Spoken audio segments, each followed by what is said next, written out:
আমন্ত্রণ সন্ধ্যার এসএটিভি সংবাদে আপনাদের সঙ্গে আছে আমি আশফাকুর রহমান আদনান। শুরুতেই জানাবো শিরোনাম। অবশেষে ভাঙতেই হবে রাজধানীর হাতিরঝিলের বিজিএমইএ ভবন। আপিল বিভাগের রিভিউ আবেদন খারিজ, সময়সীমার রায় বৃহস্পতিবার। রাজধানীতে চলবে না ফিটনেসবিহীন গাড়ি, শুরু হলো দক্ষিণ সিটি কর্পোরেশনের অভিযান। কারো বাধা বরদাস্ত না করার হুঁশিয়ারি মেয়রের। দ্বিতীয় দিনের মতো সারা দেশের মেডিকেল কলেজ হাসপাতালগুলোতে চলছে ইন্টার্ন চিকিৎসকদের কর্মবিরতি, দুর্ভোগে হাজার হাজার রোগী। বাংলাদেশে মানবাধিকার লঙ্ঘিত হচ্ছে, মার্কিন পররাষ্ট্র দপ্তরের রিপোর্ট। আওয়ামী লীগের প্রত্যাখ্যান, নিজেদের দিকে নজর দেওয়ার আহ্বান। জনপ্রিয়তার ব্যাপারে দেশের লক্ষ লক্ষ মানুষের ফার্স্ট চয়েস এখন একটাই, ফাস্ট ওয়াশ ডিটারজেন্ট পাউডার। রাজধানীর হাতিরঝিলে বিজিএমইএ ভবন ভাঙতে হাইকোর্টের আদেশের বিরুদ্ধে করা রিভিউ আবেদন খারিজ করে দিয়েছে আপিল বিভাগ। এর ফলে হাতিরঝিলে বিজিএমইএ ভবন ভাঙতেই হবে। অবিলম্বে বিজিএমইএ ভবন ভেঙে ফেলতে সর্বোচ্চ আদালতের দেয়া রায় রিভিউ চেয়ে করা আবেদনের উপর শুনানি শেষে দুপুরে প্রধান বিচারপতির নেতৃত্বাধীন 4 সদস্যের আপিল বেঞ্চ এই রায় দেন। তবে ভবনটি ভাঙতে কতদিন সময় লাগবে তা জানিয়ে একটি আবেদন করতে বলেছে আদালত। বৃহস্পতিবার এ বিষয়ে আদেশ দেবে আপিল বিভাগ। বিস্তারিত জানাচ্ছেন হেদায়েতুল্লাহ সীমান্ত। রাজধানীর সোনারগাঁ হোটেলের কোল ঘেঁষে বেগুনবাড়ি খালপাড়ে 1998 সালে বিজিএমইএ ভবনের নির্মাণ কাজ শুরু হয়। তখনকার প্রধানমন্ত্রী শেখ হাসিনা নির্মাণ কাজের ভিত্তিপ্রস্তর আর পরবর্তী সরকার প্রধান খালেদা জিয়া তা উদ্বোধন করেন। কিন্তু ভবনটি হাতিরঝিলের সৌন্দর্য বাধাগ্রস্ত করেছে গণমাধ্যমে এমন সংবাদ প্রচারের পর 2010 সালে হাইকোর্ট নিজ থেকেই রুল জারি করে। পরের বছর বিজিএমইএ ভবনকে অবৈধ ঘোষণা করে আদালত। এ সময় হাইকোর্টের আদেশের বিরুদ্ধে উচ্চ আদালতে আপিল করে বিবাদী পক্ষ, কিন্তু জলধার সংরক্ষণ এবং ইমারত বিধিমালা ও ভূমির প্রকৃত মালিকানা শর্ত না থাকায় বিজিএমইএর আবেদন খারিজ করে তা ভেঙে ফেলার নির্দেশ দেয় আপিল বিভাগ। আইনি লড়াইয়ের সব শেষ ধাপে সে রায়ের পুনর্বিবেচনা চেয়ে আবেদন করলে তাতেও হার মানতে হয় বিজিএমইএ কর্তৃপক্ষকে। ফলে ব্যবসায়ীদের এই শীর্ষ সংগঠনের মালিকানাধীন ভবনটি ভাঙতে আর কোনো আইনি বাধা থাকলো না। আদালতের আদেশ মেনে নিয়ে এগুলোকে অপসারণের সমস্ত ব্যবস্থা রাজু এবং সরকার তারা করবে। এই ব্যাপারে কিছু সময়ের দরকার, তার কারণ এখানে যে সমস্ত ইনস্টলেশন আছে এগুলো আমাদের রপ্তানি বাণিজ্যের ব্যাপারে ওতপ্রোতভাবে জড়িত। এই জন্য এই মুহূর্তে এটাকে ভাঙতে গেলে জীবনহানিও হতে পারে এবং এই সরকারের যে আপনার বৈদেশিক বাণিজ্য থেকে আয় এগুলো নানা রকমভাবে ব্যাহত হতে পারে। যে এই রায়টা বাস্তবায়নের ক্ষেত্রে যে সময়সীমা শেষ হয়ে গেছিল, আজকে যেহেতু আপিল বিভাগের শুনানির পর্যায়ে বিজিএমইএর আবেদন প্রায় খারিজ হয়ে যাচ্ছিল, সেই পর্যায়ে অ্যাটর্নি জেনারেল যখন এটাকে সময় চেয়েছেন এবং সেই প্রেক্ষিতে মনে হচ্ছে যে সরকার এবং বিজিএমইর অবস্থানটা একই স্তরে আছে বলে আমার ধারণা। সরকারের পক্ষ থেকে আবার সময় চাওয়া হলো, সেই সময় চাওয়াটা অবশ্যই আমি মনে করি যে এটা নিশ্চয়ই এটা আপনার রায় বাস্তবায়নের পক্ষে হয়নি, এটা অবশ্যই। তবে অর্থনীতির কথা বিবেচনা করে ভবনটি স্থানান্তরের জন্য 3 বছর সময় চাইবে বিজিএমইএ। রাতারাতি এটা শিফট করে নিয়ে যেতে পারবো না, আমাদেরকে যে কোনো টেম্পোরারি জায়গায় গেলে হবে না, আমাদেরকে একটা পার্মানেন্ট বিল্ডিং করে যেতে হবে। সেই জন্য আমরা মহামান্য আদালতের কাছে অনুরোধ করছি যে আমাদেরকে যেন 3 বছর সময় দেওয়া। কবে নাগাদ ভবনটি ভাঙা হবে বা ভবন কর্তৃপক্ষকে সময় দেওয়া হবে কিনা সে বিষয়ে বৃহস্পতিবার সিদ্ধান্ত দিবে আপিল বিভাগ। হেদায়েতুল্লাহ সীমান্ত, এসএটিভি, ঢাকা। রাজধানীর গুলশানের নিজ বাড়িতে কলেজ ছাত্রী সাজনীন ধর্ষণ ও হত্যা মামলায় মৃত্যুদণ্ডপ্রাপ্ত আসামি শহীদুল ইসলাম ওরফে শহীদের রিভিউ আবেদন খারিজ করে দিয়েছে আপিল বিভাগ। এর ফলে এই মামলায় ফাঁসির রায় বহাল থাকলো শহীদের। ফাঁসির রায় পুনর্বিবেচনার আবেদন শুনানি শেষে দুপুরে প্রধান বিচারপতি সুরেন্দ্র কুমার সিনহার নেতৃত্বাধীন আপিল বেঞ্চ রিভিউ আবেদনটি খারিজ করে দেয়। আসামি পক্ষে শুনানি করেন জ্যেষ্ঠ আইনজীবী এস.কে সাহাব। 1998 সালের 23 এপ্রিল রাতে গুলশানের নিজ বাড়িতে খুন হন সাজনীন তাসনিম রহমান। এ ঘটনায় পরদিন সাজনীনের বাবা লতিফুর রহমান গুলশান থানায় একটি হত্যা মামলা করেন। একই বছরের 4 সেপ্টেম্বর এই ঘটনায় নারী ও শিশু নির্যাতন দমন আইনে ধর্ষণ ও হত্যা মামলা করে সিআইডি। তদন্ত শেষে প্রথম মামলায় ঢাকার অতিরিক্ত মহানগর দায়রা জজ আদালত 1 এবং দ্বিতীয় মামলায় নারী ও শিশু নির্যাতন দমন বিশেষ আদালতে অভিযোগপত্র দেয় পুলিশ। দুটি মামলাতেই আদালত অভিযোগ গঠন করেন। ঘটনার প্রায় 5 বছর পর 2003 সালের 2 সেপ্টেম্বর মামলাটির রায় ঘোষণা করা হয়। রায়ে সাজদিনকে ধর্ষণ ও খুনের পরিকল্পনা এবং সহযোগিতার দায়ে 6 আসামিকেই ফাঁসির আদেশ দেয় আদালত। জিয়া অরফানেজ ট্রাস্ট মামলায় বিচারিক আদালতের প্রতি অনাস্থা জানিয়ে তা পরিবর্তনে বিএনপি চেয়ারপারসন খালেদা জিয়ার আবেদনের বিষয়ে আগামী 8 মার্চ আদেশ দেবে হাইকোর্ট। বিকেলে শুনানি শেষে বিচারপতি এম ইনায়েতুর রহিম ও বিচারপতি শহীদুল করিমের হাইকোর্ট বেঞ্চ এই দিন ঠিক করেন।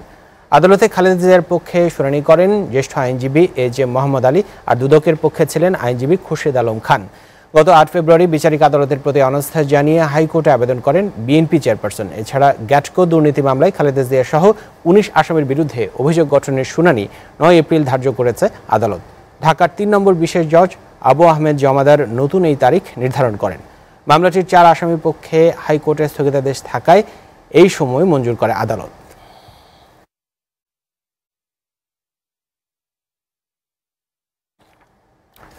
রাজধানীতে চলবে না ভাঙাচোরা ফিটনেসবিহীন ঝুঁকিপূর্ণ যানবাহন। এ ধরনের যান চলাচল বন্ধে আজ থেকে অভিযান শুরু করেছে ঢাকা দক্ষিণ সিটি কর্পোরেশন। সকালে বঙ্গবন্ধু এভিনিউয়ে অভিযানের উদ্বোধন করেন মেয়র সাঈদ খোকন। এ সময় তিনি বলেন, নগরবাসীর চলাফেরা নির্বিঘ্ন করতে যে কোনো বাধা মোকাবেলা করবেন তারা। পরিবহন সংশ্লিষ্টরা অনেকেই এই উদ্যোগকে স্বাগত জানালেও ক্ষমতাবানদের দাপটে এটি শেষ পর্যন্ত ভেস্তে যাবার আশঙ্কা করছেন কেউ কেউ। বাতেন বিপ্লব জানাচ্ছেন বিস্তারিত। ফিটনেসবিহীন যানবাহন চলাচল বন্ধে রাজধানীর বঙ্গবন্ধু এভিনিউ, দৈনিক বাংলা ও মতিঝিল এলাকায় 15 দিন ব্যাপী ভ্রাম্যমাণ আদালতের অভিযান শুরু হয় সকাল 11টায়। এ সময় বঙ্গবন্ধু এভিনিউতে অভিযান পরিদর্শনে আসেন দক্ষিণ সিটির মেয়র সাঈদ খোকন। তিনি জানান, নগরীর যানজটের প্রধান কারণ ফিটনেসবিহীন যান এবং অবৈধ পার্কিং।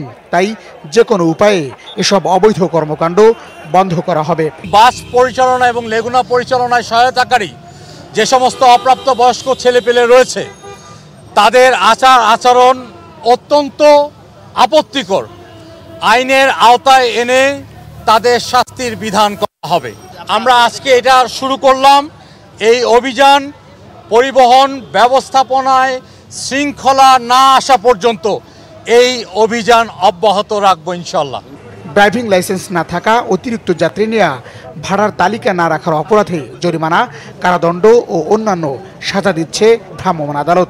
এতে বেশ সাড়া দিচ্ছে জনগণের জন্য আমরা এই পদক্ষেপটা গ্রহণ করতেছি। রাস্তায় যদি শৃঙ্খলা ফিরে আসে তাহলে সমস্ত লোক যারা যাতায়াত করে তারা সুন্দরভাবে যাতায়াত করতে পারবে, স্বল্প সময়ে যাতায়াত করতে পারবে। ঢাকা জেলা প্রশাসন ও সিটি কর্পোরেশনের যৌথ উদ্যোগে শুরু হওয়া এই অভিযান নিয়ে মিশ্র প্রতিক্রিয়া জানিয়েছেন সাধারণ মানুষ। লাইনে এখন উঠতে পারে না, লাইসেন্স তো অবশ্যই করবো। লাইসেন্স করলে নিজের দাম থাকে বা কারো কাছে দাম পাওয়া যায়, গাড়িগুলো ভালো ভালো গাড়ি চালান যায়। লাভ হয় কি যে গুলিস্তান হকার উচ্ছেদ করতেছে আছে, এটা তো রাজনীতির আজকে টাকার এপিট উপিট, দুই দলেরই লোক সব জায়গায় আছে। যেটা উদ্যোগ নিছে এটা আসলে অনেক পুরনো গাড়ি, এগুলা যদি বন্ধ করে যদি নতুন গাড়ি আসে সবার জন্য ভালো হবে, নিরাপদ হবে। ফিটনেসবিহীন গাড়ি ও ড্রাইভিং লাইসেন্স না থাকা সহ অন্যান্য অপরাধে জরিমানা শুরু হওয়ায় রাস্তায় গাড়ির সংখ্যাও কমে গেছে। রাজধানী ঢাকায় ঠিক কতগুলো অবৈধ গাড়ি চলে তার সঠিক হিসেব কারো কাছেই নেই। একটি স্বার্থান্বেষী মহলের বেপরোয়া দৌরাত্ম্যের কারণে তাই প্রতিনিয়তই অসহনীয় যানজটে পড়েন নগরবাসী। এই নগরবাসীর যানজট কমাতে সিটি কর্পোরেশন যে উদ্যোগ নিয়েছেন সেটি সফল হলেই কেবল নগরবাসী নিস্তার পাবে। বাতেন বিপ্লব, SATV, ঢাকা। দ্বিতীয় দিনের মতো সারা দেশের মেডিকেল কলেজ হাসপাতালগুলোতে চলছে ইন্টার্ন চিকিৎসকদের কর্মবিরতি। 4 সহকর্মীর সাজার প্রতিবাদে বগুড়ার শহীদ জিয়াউর রহমান মেডিকেল কলেজ হাসপাতাল সহ আরও কয়েকটি হাসপাতালের শিক্ষানবিশ চিকিৎসকদের কর্মবিরতিতে সমর্থন জানিয়ে সারা দেশের মেডিকেল কলেজ হাসপাতালে একই কর্মসূচি চলছে। এতে গত কদিন ধরে চরম দুর্ভোগ পোহাতে হচ্ছে রোগীদের। মনিজা হাবিবের ডেস্ক রিপোর্ট।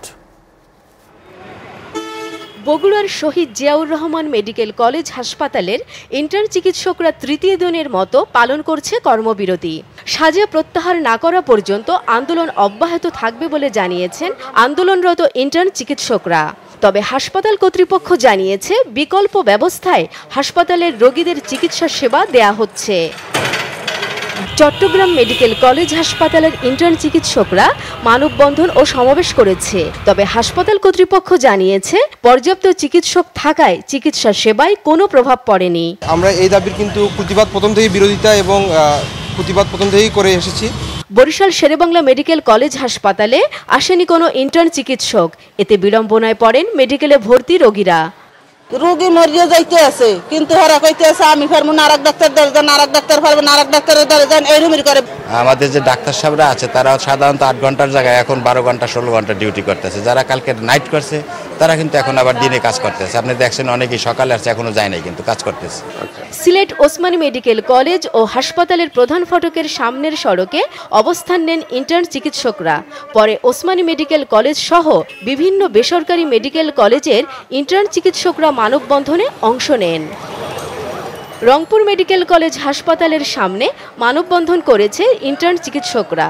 এদিকে আকস্মিক ধর্মঘটের কারণে চরম দুর্ভোগে পড়েছে হাসপাতালের চিকিৎসা নিতে আসা রোগীরা। Moniza Habib, SCTV news desk.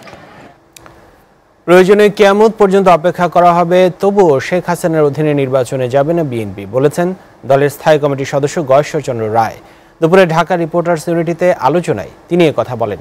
এদিকে সংবাদ সম্মেলনে দলের সিনিয়র যুগ্ম মহাসচিব রুহুল কবির রিজভী অভিযোগ করেছেন, বর্তমান সিএসির অধীনে কোনো নির্বাচন সুষ্ঠু হবে না, আসন্ন উপজেলা পরিষদ নির্বাচনের আগে সহিংসতায় তার প্রমাণ দিচ্ছে। বিস্তারিত এম এ নাসেরের প্রতিবেদনে। মহান স্বাধীনতা দিবস উপলক্ষে মুক্তিযুদ্ধের চেতনা ও আজকের বাংলাদেশ বিষয়ক আলোচনা সভা করে বীরোত্তম শহীদ জিয়া শিক্ষা ও গবেষণা পরিষদ। এতে অংশ নিয়ে বিএনপির স্থায়ী কমিটির সদস্য গয়েশ্বরচন্দ্র রায় বলেন, গণতান্ত্রিক ব্যবস্থা চালুর জন্য অগণতান্ত্রিক ব্যবস্থাকে প্রতিরোধ করতে হবে। সুষ্ঠু নির্বাচন হলে নৌকা ডুবে যাবে বলেও তার দাবি। আজকের যে ত্যাগ, সেই ত্যাগের মধ্য দিয়ে যদি গণতন্ত্র পুনঃপ্রতিষ্ঠিত হয়, মানুষের মৌলিক অধিকার প্রতিষ্ঠিত হয়, দেশে যদি মানবাধিকার প্রতিষ্ঠিত হয়, তাহলে আমাদের আগামী প্রজন্ম তারা ভোগ করবে। এবং আমি আগেও বলছি, এখনো বলছি যে কিয়ামত পর্যন্ত অপেক্ষা করব, তবু শেখ হাসিনার অধীনে নির্বাচন করব না। এর আগে নয়াপল্টনে বিএনপির কেন্দ্রীয় কার্যালয়ে আয়োজিত সংবাদ সম্মেলনে দলের সিনিয়র যুগ্ম মহাসচিব রুহুল কবির রিজভী অভিযোগ করেন, নির্বাচনী পরিবেশ তৈরি করতে বর্তমান নির্বাচন কমিশন পুরোপুরি ব্যর্থ হয়েছে। জনতার মঞ্চের এই কর্মকর্তা আওয়ামী পরীক্ষায় সকল দিক থেকে উত্তীর্ণ হওয়ার কারণেই এবারে সিসি হিসাবে তাকে দায়িত্ব দেওয়া হয়েছে। সুতরাং KM নুরুল হুদার ন্যায় সিসির নেতৃত্বে নির্বাচন যে দলীয় প্রভাবমুক্ত হবে না, সেটি সুস্পষ্টভাবে আবারও প্রমাণিত হতে শুরু করেছে। আওয়ামী লীগ গোটা নির্বাচনী ব্যবস্থা ধ্বংস করে দিয়েছে বলেও মন্তব্য করেন বিএনপির এই নেতা। শাসক গোষ্ঠী। M A Naser, SATV, Dhaka. বাংলাদেশে মানবাধিকার লঙ্ঘিত হচ্ছে বলে মার্কিন পররাষ্ট্র দপ্তর যে প্রতিবেদন দিয়েছে তা প্রত্যাখ্যান করেছে আওয়ামী লীগ। বরং যুক্তরাষ্ট্রকে নিজেদের মানবাধিকারের দিকে নজর দেবার আহ্বান জানিয়েছে দলটি। তাদের দাবি, আমেরিকার চেয়ে বাংলাদেশে মানবাধিকার পরিস্থিতি ভালো। যুক্তরাষ্ট্রের দেয়া রিপোর্ট সম্পূর্ণ বানোয়াট ও ভিত্তিহীন বলেও মন্তব্য করেছেন আওয়ামী লীগের প্রচার সম্পাদক হাসান মাহমুদ। দুপুরে ধানমন্ডিতে দলের সভানেত্রীর রাজনৈতিক কার্যালয়ে সংবাদ সম্মেলনে তিনি এও সতর্ক করেন, ভবিষ্যতে বাংলাদেশ সম্পর্কে যুক্তরাষ্ট্রকে এমন নেতিবাচক রিপোর্ট প্রকাশ থেকে বিরত থাকতে।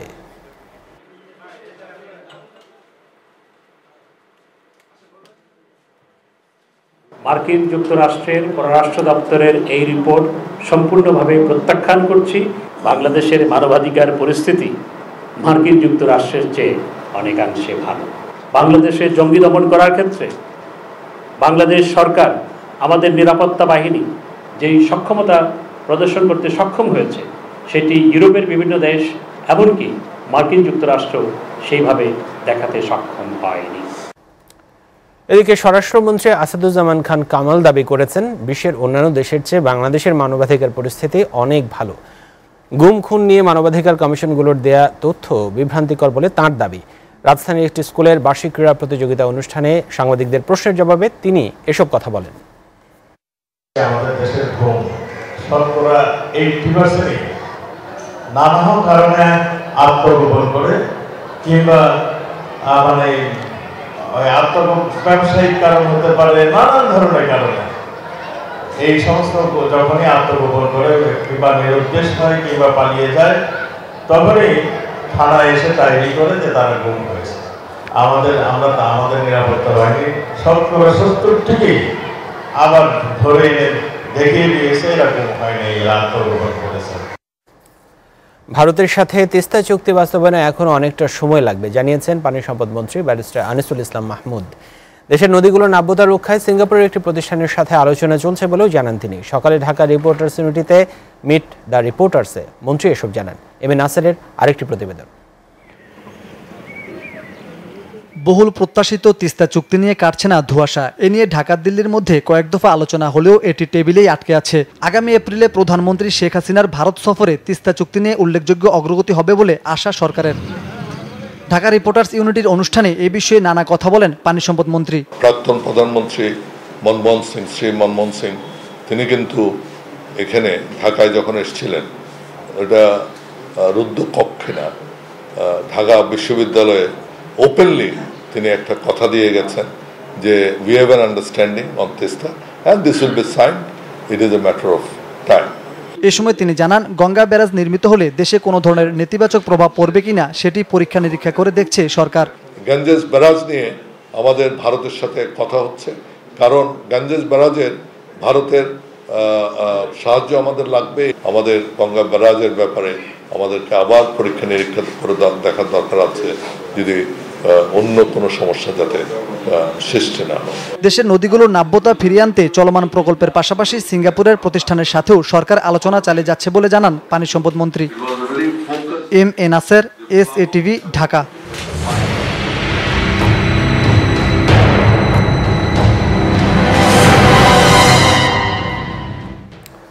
1971 সালের 5 মার্চ পাকিস্তান সরকারের বিরুদ্ধে বিক্ষুব্ধ হয়ে ওঠে সাধারণ মানুষ। সামাজিক অর্থনৈতিক স্বাধীনতার প্রশ্নে জান্তা সরকারের অনমনীয় নীতির বিরুদ্ধে বঙ্গবন্ধুর নির্দেশনার জন্য ধানমন্ডির 32 নম্বর বাড়ির সামনে হাজারো মানুষ জড়ো হন। সাধারণ মানুষের উপর গুলিবর্ষণের প্রতিবাদে বিক্ষোভের মুখে সেনাবাহিনীকে ব্যারাকে ফিরিয়ে নেওয়া হয়। অগ্নিঝরা 5 মার্চের কথা জানাচ্ছেন নিয়ামুল সাদেক। বীর বাঙালি অস্ত্র ধরো, বাংলাদেশ স্বাধীন করো। হাজারো বাঙালির মুখে ঝাঁঝালো কণ্ঠে উচ্চারিত হয় সামরিক সরকারের অন্যায় আর বৈষম্যের বিরুদ্ধে তীব্র ঘৃণা। সারাদিন অসংখ্য মিছিল বঙ্গবন্ধু শেখ মুজিবুর রহমানের ধানমন্ডির 32 নম্বর বাড়ির সামনে এসে জড়ো হয়। অসহযোগ আন্দোলনে পাকিস্তানি সেনাবাহিনীর গুলিবর্ষণের বিরুদ্ধে চলেছিল মুহুর্মুহু স্লোগান। বঙ্গবন্ধুর নির্দেশে ব্যাংক ও রেশন দোকান খোলা থাকে। 2 ঘন্টার জন্য সচিবালয়ও খোলা রাখা হয়। নিহত শহীদদের আত্মার শান্তি কামনায় জুমার নামাজের পর মসজিদে মসজিদে বিশেষ মোনাজাত করা হয়। দেশের বিভিন্ন জেলায় স্বাধীন বাংলাদেশের পতাকা উত্তোলন করা হয়। সেনাবাহিনীর গুলিবর্ষণের প্রতিবাদে ছাত্রলীগ ও আওয়ামী লীগ বায়তুল মোকাররম থেকে লাঠি মিছিল বের করে। প্রকৌশলী বিশ্ববিদ্যালয়ের ছাত্ররাও প্রতিবাদ সমাবেশ ও মিছিল বের করে। মানুষের হৃদয়ের যে স্ফুরণ, হৃদয়ের যে আগুন, উত্তপ্ত আগুন, সেই আগুন প্রকাশ পাচ্ছে এই মার্চ মাসে। কারণ 1 তারিখে তো অধিবেশন বসার কথা ছিল, সেটা তো বন্ধ করে দিল। বঙ্গবন্ধু ডাক দিয়েছেন, এই বঙ্গবন্ধুর ডাকে সাড়া দিয়েই তো আমরা গিয়েছি। সমস্ত বাঙালি জনগণ বঙ্গবন্ধুর জন্য, বঙ্গবন্ধুর একটা কথায় জীবন দিতে প্রস্তুত। দেশব্যাপী আন্দোলন জোরদার হতে থাকে। বঙ্গবন্ধুর নির্দেশনার অপেক্ষায় পূর্ব পাকিস্তানের মানুষ। আগ বাড়িয়ে যদি কোনো একটা হঠকারী কোনো সিদ্ধান্ত নিয়ে নেওয়া হতো অথবা আগে ভাগে আক্রমণটা করা হতো, তাহলে আমাদের তরফ থেকে, তাহলে পৃথিবীর কাছে আমরা এটা পরিগণিত হতাম যে বঙ্গবন্ধু এবং তার দল আওয়ামী লীগ একটা বিচ্ছিন্নতাবাদী আন্দোলনের নেতৃত্ব দিচ্ছে। এদিকে 7 মার্চে সোহরাওয়ার্দী উদ্যানে বঙ্গবন্ধুর ঐতিহাসিক ভাষণের প্রস্তুতি চলতে থাকে। ভাষণের বিষয় নিয়ে প্রথমে BLF এর হাইকমান্ড সিরাজুল আলম খান এবং 4 নেতার সঙ্গে বঙ্গবন্ধুর আলোচনা হয়। নিয়ামুল সাদেক, SATV, ঢাকা।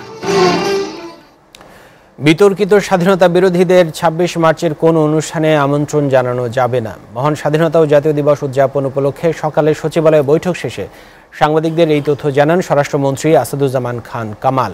তিনি বলেন, প্রত্যেক ইউনিয়ন থেকে শুরু করে উপজেলা, জেলা ও মহানগরে কারা যুদ্ধাপরাধী তাদের বিষয়ে জনপ্রতিনিধিরা সব জানেন, তাই এদের কোনো তালিকা দেওয়ার প্রয়োজন নেই বলে জানান মন্ত্রী। 26 মার্চ সাভার এবং এর আশপাশের এলাকায় কঠোর নিরাপত্তা ব্যবস্থা থাকবে। CCTV ক্যামেরা সহ প্রয়োজনীয় নিরাপত্তার সরঞ্জামাদি রাখা হবে। এবছর থেকে জাতীয় পতাকা নির্দিষ্ট আকারে এবং রঙে ওড়াতে হবে। নির্ধারিত দিনের পর পতাকা নামিয়ে ফেলতে হবে বলেও জানান স্বরাষ্ট্রমন্ত্রী। এই দিবসটি পালনের জন্য আমাদের পুলিশ, আমাদের র্যাব, আমাদের বিজিবি, আমাদের আনসার, নিরাপত্তা বাহিনী এবং আমাদের গোয়েন্দা বাহিনীরা তৎপর থাকবেন। কোনো অবস্থাতেই বিতর্কিত মানুষ, স্বাধীনতা বিরোধীর কোনো ব্যক্তিকে এখানে গেস্ট করা যাবে না, কোনো অনুষ্ঠানেই অতিথি হিসেবে তারা যাবে না। কুমিল্লা সিটি কর্পোরেশন নির্বাচনে মনোনয়নপত্র যাচাই বাছাই শেষ হবে কাল 6 মার্চ। প্রথম দিনে মেয়র ও 2টি সংরক্ষিত এবং 6টি সাধারণ ওয়ার্ডের মনোনয়নপত্র যাচাই বাছাই শেষ হয়েছে। প্রথম দিনে 5 মেয়র প্রার্থীর মধ্যে 4 জনের মনোনয়নপত্র বৈধ এবং 1 জনের মনোনয়নপত্র বাতিল হয়েছে। 6টি সাধারণ ওয়ার্ডের 33 জন প্রার্থীর মধ্যে 1 জন প্রার্থীর প্রার্থিতা বাতিল হয়। তবে 2টি সংরক্ষিত ওয়ার্ডের 11 প্রার্থীর কারো প্রার্থিতা বাতিল হয়নি। কুমিল্লা প্রতিনিধি আবু মুসার প্রতিবেদন জানাচ্ছেন সুমাইয়া অর্থী। কুমিল্লা সিটি কর্পোরেশন নির্বাচনে জমা নেওয়া মনোনয়নপত্রের যাচাই বাছাই রোববার সকালে শুরু হয়ে চলে দুপুর পর্যন্ত। এ সময় রিটার্নিং কর্মকর্তা মেয়র, কাউন্সিলর ও সংরক্ষিত কাউন্সিলর প্রার্থীদের মনোনয়নপত্রের ব্যাপারে জিজ্ঞাসাবাদ করেন। পরে 5 জন মেয়র প্রার্থীর মধ্যে 4টি রাজনৈতিক দলের 4 জন প্রার্থীর মনোনয়নপত্র বৈধ বলে ঘোষণা করেন রিটার্নিং কর্মকর্তা।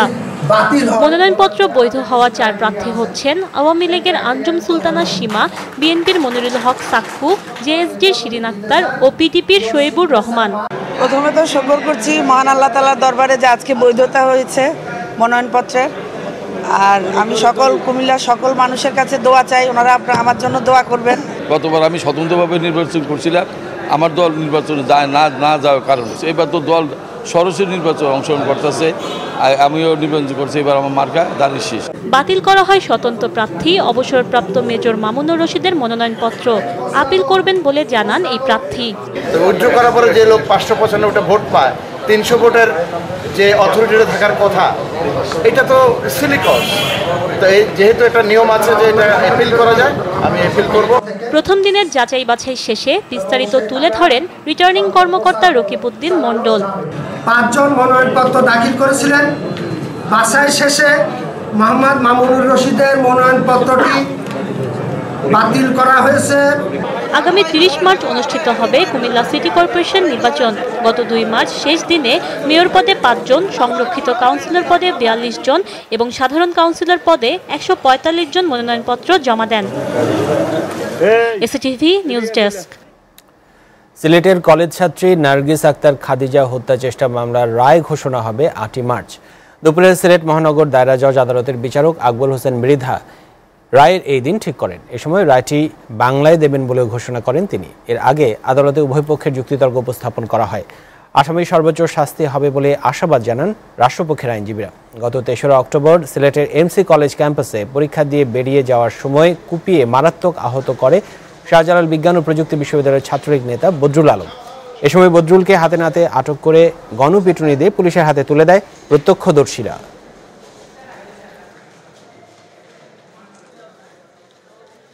সিলেটের ইতিহাসে এই প্রথম 26-এর মামলা সম্পূর্ণ ফিট মামলা এবং সেই মামলায় আমরা সাক্ষী প্রমাণ করতে সক্ষম হয়েছি। আমরা সর্বোচ্চ শাস্তি যাবজ্জীবন দাবি করেছি।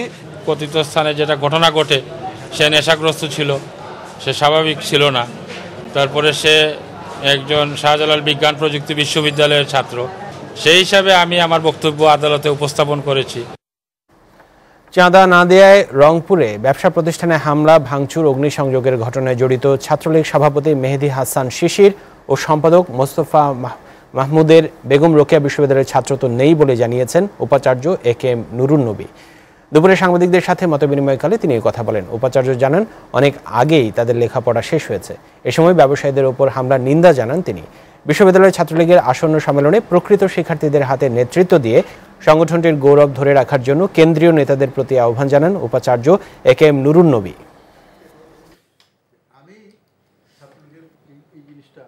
এটা বাতিলের প্রশ্ন নয়, এটা অটোমেটিক্যালি উনি মানে কি বলবো যে মানে এটা অটোমেটেড ওনার ছাত্রত্ব গেছে।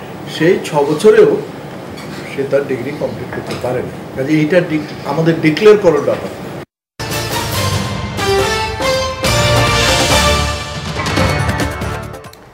প্রতি বছর 5 কোটি বেল পাট উৎপাদনের লক্ষ্যে কাজ করছে সরকার।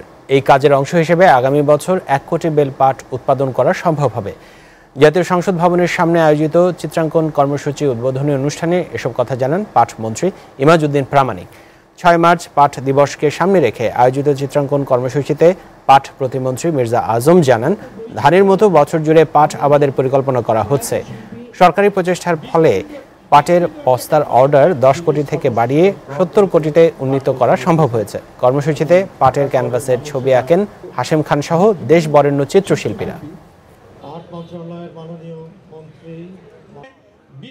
সারা বিশ্বের প্রান্তে এক প্রান্ত থেকে আর এক প্রান্তে এটার সুনাম সুখ্যাতি যেমন অতীতে ছিল তেমনই ছড়িয়ে পড়ুক। আজকে যে 1 কোটি বেল আমরা পাট উৎপাদন করার লক্ষ্যমাত্রা নির্ধারণ করছি, আগামীতে দেখা যাবে কম করে 5 কোটি বেল পাট উৎপাদনের লক্ষ্যমাত্রা আমাদের নির্ধারণ করতে হবে। খুব শীঘ্রই এই শীতকালীন পাট, গ্রীষ্মকালীন পাট এবং শরৎকালীন পাট আমাদের দেশে উৎপাদন হবে।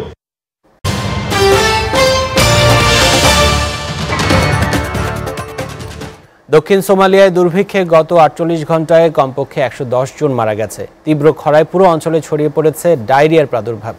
2011 সালে দুর্ভিক্ষে সোমালিয়ায় কমপক্ষে 2,60,000 মানুষের মৃত্যু হয়েছিল। ফেব্রুয়ারিতেই জাতিসংঘের শিশু সংস্থা ইউনিসেফ এক পূর্বাভাসে বলেছিল, খরায় এবছর কমপক্ষে 27,000 শিশু তীব্র অপুষ্টিতে আক্রান্ত হতে পারে। প্রধানমন্ত্রী হাসান আলী খায়েরের বরাত দিয়ে বিবিসি জানায়, তীব্র খরায় খামারি ও পশুদের বেঁচে থাকা কঠিন হয়ে দাঁড়িয়েছে। খাদ্য সংকটের সাথে সাথে ডায়রিয়ার প্রাদুর্ভাব দেখা দিয়েছে। দুর্ভিক্ষ মোকাবেলায় করা কমিটির সঙ্গে এক বৈঠকের পর প্রধানমন্ত্রী বলেন, তার সরকার সর্বোচ্চ সহযোগিতা অব্যাহত রাখবে। তারা পরিস্থিতি সামাল দিতে চেষ্টা চালিয়ে যাচ্ছেন। সেই সঙ্গে সোমালিয়ার সবাইকে দুর্গতদের সাহায্যে এগিয়ে আসারও আহ্বান জানান তিনি। ডোনাল্ড ট্রাম্পের ফোনে আড়ি পাতার বিষয়টি একেবারে বানোয়াট ও মিথ্যা বলে দাবি করেছেন ওবামার মুখপাত্র কেভিন লুইস। ট্রাম্পের এমন অভিযোগ সরাসরি অস্বীকার করে তিনি জানান, মার্কিন প্রেসিডেন্ট থাকাকালীন ওবামা এমন কোনো নির্দেশ দেননি। এমনকি তখন হোয়াইট হাউসের কোনো কর্মকর্তাও এমন নির্দেশ দেননি। ওবামা ক্ষমতায় থাকাকালে মার্কিন নাগরিকরা ব্যক্তি স্বাধীনতা পেয়েছেন, তাদের কারো ব্যক্তিগত বিষয়ে আড়ি পাতা হয়নি। ক্ষমতায় থাকার সময় তখনকার প্রেসিডেন্ট বারাক ওবামা ট্রাম্প টাওয়ারে আড়ি পাতার নির্দেশ দিয়েছিলেন এবং ফোন ট্যাপ করেছিলেন বলে শুক্রবার টুইট বার্তায় অভিযোগ করেন প্রেসিডেন্ট ডোনাল্ড ট্রাম্প। তবে এই অভিযোগের সপক্ষে কোনো প্রমাণ দেননি তিনি।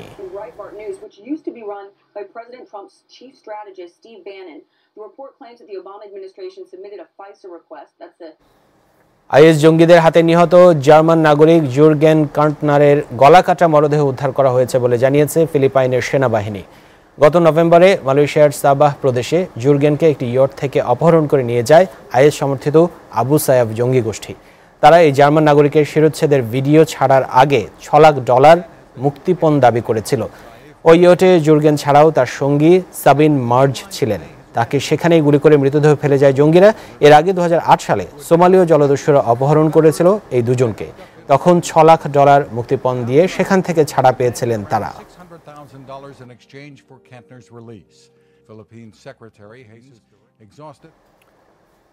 সন্ধ্যার এসিটিভি সংবাদ শেষ করার আগে শিরোনামগুলো জানাবো আরেকবার। অবশেষে ভাঙতেই হবে রাজধানীর হাতিরঝিলের বিজিএমইএ ভবন। আপিল বিভাগে রিভিউ আবেদন খারিজ, সময়সীমার রায় বৃহস্পতিবার। রাজধানীতে চলবে না ফিটনেসবিহীন গাড়ি, শুরু হলো দক্ষিণ সিটি কর্পোরেশনের অভিযান। কারো বাধা বরদাস্ত না করার হুঁশিয়ারি মেয়রের। দ্বিতীয় দিনের মতো সারা দেশের মেডিকেল কলেজ হাসপাতালগুলোতে চলছে ইন্টার্ন চিকিৎসকদের কর্মবিরতি, দুর্ভোগে হাজার হাজার রোগী। বাংলাদেশে মানবাধিকার লঙ্ঘিত হচ্ছে, মার্কিন পররাষ্ট্র দপ্তরের রিপোর্ট, আওয়ামী লীগের প্রত্যাখ্যান, নিজেদের দিকে নজর দেবার আহ্বান।